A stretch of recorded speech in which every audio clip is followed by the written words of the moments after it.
2025 changes coming to Medicare. Now, for patients with cancer eligible for Medicare, what will some of these changes look like? For 2025, there are two very large changes to Medicare's prescription drug program, which is also referred to as Part D. And that's where people purchase prescription drug coverage through a private insurance company. And they might have access to that prescription drug coverage as a standalone Part D plan that they're buying, or it might be prescription drug coverage that they have access to through their Part C Medicare Advantage plan. And so for either one of those options, there are some big changes coming for 2025. And the first change is that really for the first time in the history of Medicare prescription drug benefits, there will be a cap on the out-of-pocket costs for prescription drugs under Part D. And the cap for 2025 is $2,000.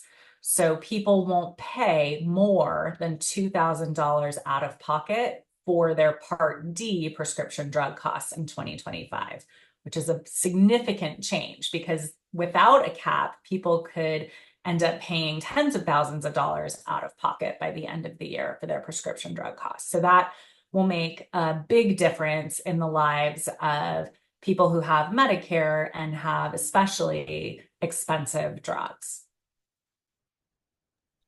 Thank you. And comparing it to current laws, what does it look like right now in 2024? So in 2024, this is an interim year. These changes are coming about as a result of the Inflation Reduction Act, which was passed in 2022. So these changes are being phased in over time and they go fully into effect next year. But for this year, it's kind of in a interim step where there is a cap on the total out-of-pocket drug costs of $8,000. But if someone is taking only brand name drugs, what they actually would only pay out of pocket would be about $3,333. So the math is a little bit complicated and no one needs to understand the formula, especially since this is short-lived, and in 2025, it becomes much simpler for people in that it has that $2,000 cap. So we basically go from absolutely no cap on prescription drug out-of-pocket costs to this interim year in 2024. And then in 2025, it goes down to $2,000, which is still a lot of money. And so the second benefit of the changes to Medicare Part D is that it allows people to basically sign up for a payment plan to pay those out-of-pocket costs, where you can spread out what you're paying over the course of the year, as opposed to having to pay it all in 1 month or even 2 months. You can spread out those costs over the year. So it makes it a little bit easier for people to actually pay that $2,000 cost. So imagine, for example, that you have a drug that is $4,000 normally out of pocket for you, and you would pay that in 1 month, and you have to take that drug in January. Instead of paying $4,000, now your total out of pocket cost is $2,000, but you don't have to pay that full amount in January.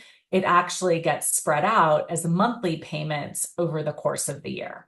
And so it's for the rest of the plan year that you'll be able to pay a little bit each month to reach that maximum. Thank you. That was a very helpful explanation and example.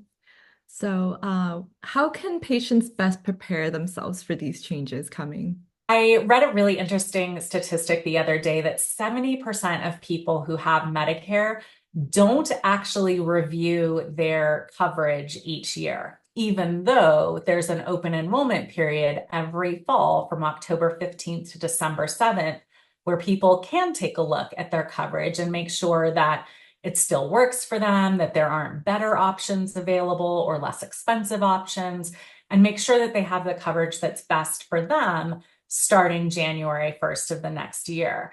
So if 70% of people aren't actually going through that process, it means people might be missing out on an opportunity to make sure they have good coverage. It's also a key time to make sure that if you are interested in signing up for the payment plan, you can do that during open enrollment. So in open enrollment in the fall, people can say, for the next year, I want to sign up for that payment plan because I know I have drugs that are more expensive and I want to be able to spread out the cost of those drugs over the course of the year. Thank you. And any other tips or advice you would have for patients regarding this? With the new changes to Medicare Part D and the payment plan, there are going to be people who will really benefit from the payment plan, and then there are going to be people where it's not going to be all that helpful. For example, if someone has Medicare and Medicaid, then the payment plan isn't going to be as useful because Medicaid picks up a lot of those out-of-pocket drug costs.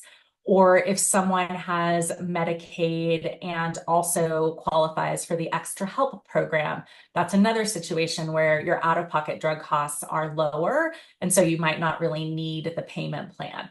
So it is helpful for you to take a look to see if you actually are going to benefit from the payment plan, and there is a wizard on the Medicare website that you can actually plug your information into, and it will show you whether or not it's useful for you or not, to see if you want to sign up for the payment plan.